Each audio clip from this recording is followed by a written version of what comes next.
Baru 3% penduduk Bangli yang punya identitas kependudukan digital atau IKD. Jumlah tersebut masih sangat jauh dari target yang ditetapkan tahun ini. Sekretaris Disduk Capil Bangli, Nyoman Murdita, mengatakan sejatinya ditargetkan sebanyak 30% dari jumlah penduduk Bangli yang telah melakukan perekaman IKD. Tetapi sampai saat ini yang punya IKD baru 3%, masih sangat jauh dari target. Menurut Murdita, penyebab masih minimnya capaian IKD karena cenderung dianggap menjadi identitas alternatif lantaran KTP fisik masih berlaku. Mengacu pada Permendagri 72 tahun 2022 tentang standar dan spesifikasi perangkat keras, perangkat lunak, dan belangko kartu tanda penduduk elektronik serta penyelenggaraan identitas kependudukan digital.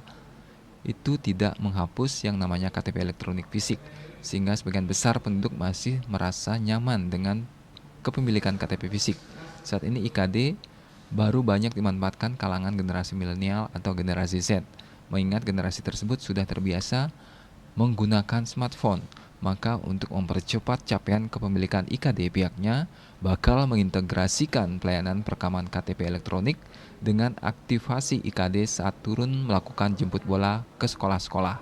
Dengan upaya itu, kepemilikan IKD di Bangli bisa meningkat.